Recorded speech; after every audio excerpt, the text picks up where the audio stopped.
ایک یہودی نے اپنے بیٹے کو کہا، جاؤ سودا لے آؤ، تو وہ چلا گیا۔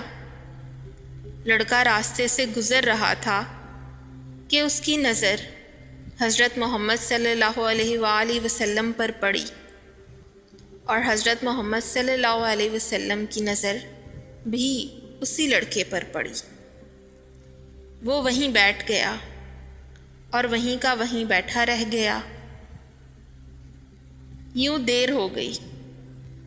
وہ یہودی کبھی اندر جاتا کبھی باہر آتا کہ لڑکا کہاں رہ گیا، آیا ہی نہیں۔ ابھی تک سورج غروب ہو چکا تھا، مغرب کی نماز ہو گئی تھی۔ شام کو گھر گیا، باپ نے پوچھا، ارے نادان اتنی تاخیر کی کیوں؟ باپ بہت غصے میں تھا کہ بڑا نادان اور پاگل ہے۔ میں نے کہا تھا جلدی آنا، تم اتنی دیر کر کے آئے ہو، اور تمہیں سودا لینے بھیجا تھا، تم خالی ہاتھ واپس آ گئے ہو۔ سودا کہاں ہے؟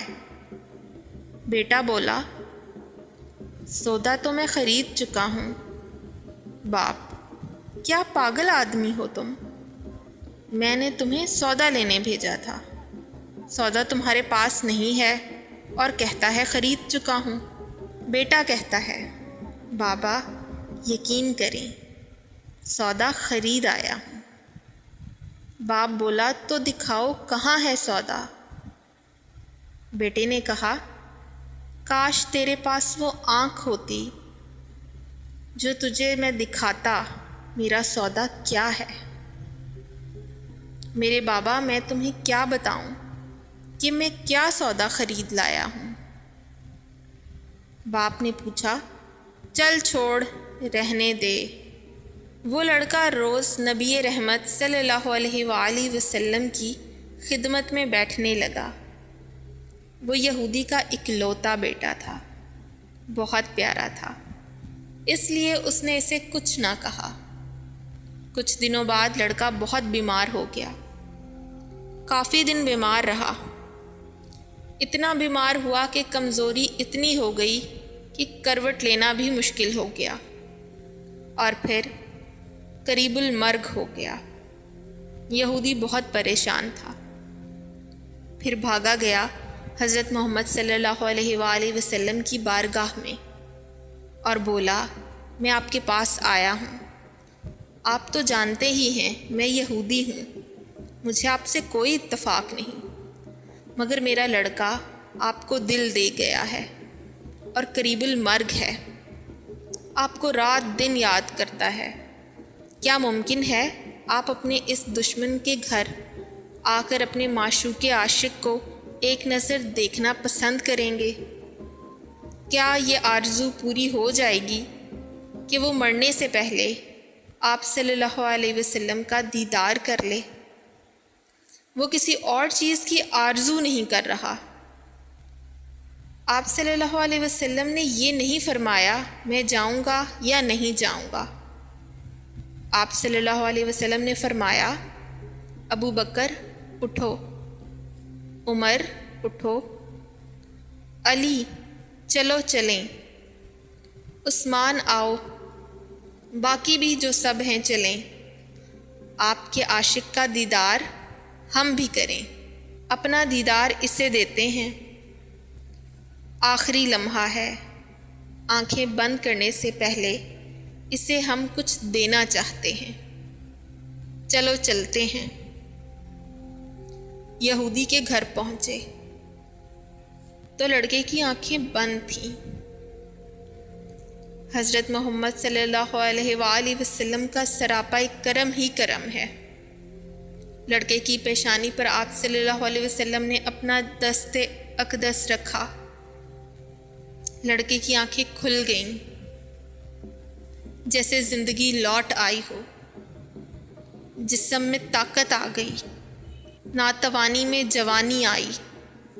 آنکھیں کھولیں، رخ مصطفیٰ صلی اللہ علیہ وسلم پر نظر پڑی،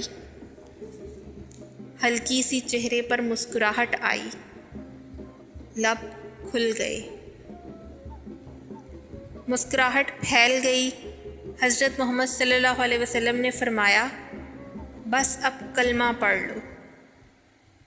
لڑکا اپنے باپ کا منہ تکنے لگا تو وہ یہودی بولا میرا منہ کیا تکتا ہے؟ ابو القاسم محمد ابن عبداللہ جو کہتے ہیں کر لو۔ لڑکا بولا یا رسول اللہ صلی اللہ علیہ وسلم میرے پاس تو کچھ بھی نہیں۔ آپ صلی اللہ علیہ وسلم نے فرمایا بس تم کلمہ پڑھو، میں جانوں اور جنت جانے، تم میرے ہو، جاؤ جنت بھی تو میری ہے، جنت میں لے جانا یہ میرا کام ہے۔ لڑکے نے کلمہ پڑھا۔ جب اس کے منہ سے نکلا محمد رسول اللہ تو اس کی روح باہر نکل گئی، کلمے کا نور اندر چلا گیا، آنکھیں بند ہو گئیں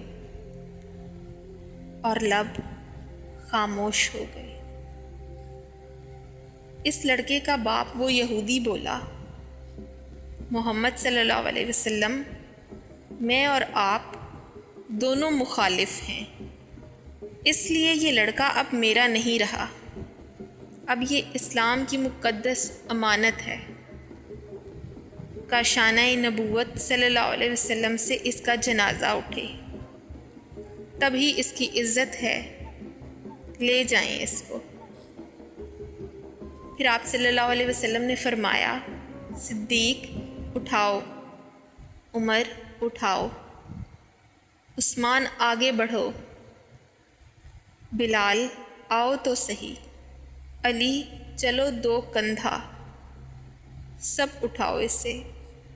آقا علیہ السلام جب یہودی کے گھر سے نکلے تو یہ فرماتے جا رہے تھے اس اللہ کا شکر ہے جس نے میرے صدقے سے اس بندے کو بخش دیا، اس اللہ کا شکر ہے جس نے میرے صدقے سے اس بندے کو بخش دیا۔ اللہ اکبر! کیا مقام ہوگا اس عاشق کی میت کا جس کو علی، عثمان، ابو بکر صدیق، عمر ابن خطاب، بلال حبشی رضی اللہ تعالیٰ عنہ جیسی مشہور شخصیات کندھا دے کر لے جا رہے ہوں، اور آگے آگے حضرت محمد صلی اللہ علیہ وآلہ وسلم ہوں۔ قبر تیار ہوئی، کفن پہنایا گیا، حضرت محمد صلی اللہ علیہ وآلہ وسلم قبر کے اندر تشریف لے گئے، قبر میں کھڑے ہوئے اور کافی دیر کھڑے رہے، اور پھر اپنے ہاتھوں سے اس عاشق کی میت کو اندر اتارا۔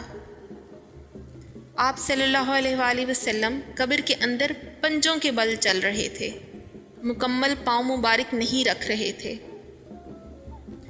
کافی دیر کے بعد آپ صلی اللہ علیہ وسلم قبر سے باہر آئے تو چہرے پر تھوڑی زردی چھائی ہوئی تھی، تھکن محسوس ہوئی۔ صحابہ پوچھتے ہیں حضرت محمد صلی اللہ علیہ وسلم یہ کیا ماجرا ہے؟ پہلے تو یہ بتائیں آپ نے قبر میں پاؤں مبارک مکمل کیوں نہیں رکھا؟ آپ صلی اللہ علیہ وسلم پنجوں کے بل کیوں چل رہے تھے؟ تو آقا کریم صلی اللہ علیہ وسلم نے فرمایا قبر کے اندر بے پناہ فرشتے آئے ہوئے تھے، اس لیے مجھے جہاں جگہ ملتی تھی میں پنجہ ہی رکھ دیتا تھا، پاؤں رکھنے کی جگہ ہی نہیں تھی۔ میں نہیں چاہتا تھا کہ کسی فرشتے کے پاؤں پر میرا پاؤں آ جائے۔ پھر صحابہ نے پوچھا آپ صلی اللہ علیہ وسلم قبر کے اندر کیوں گئے؟ ہمیں کہتے ہم چلے جاتے۔ تو سبحان اللہ، حضرت محمد صلی اللہ علیہ وسلم نے بہت خوبصورت جواب دیا کہ میں نے اس لڑکے کو بولا تھا تیری قبر کو جنت بناؤں گا، تو اب اس کی قبر کو جنت بنانے قبر کے اندر چلا گیا تھا۔ تو پھر حضرت محمد صلی اللہ علیہ وسلم اتنے تھکے ہوئے کیوں ہیں؟ انہوں نے جواب دیا تھکا میں اس لیے ہوں کہ فرشتے اور حوریں اس عاشق کے دیدار کے لیے آئے تھے اور میرے وجود سے لگ لگ کر گزر رہے تھے۔ ان کی وجہ سے تھک گیا ہوں۔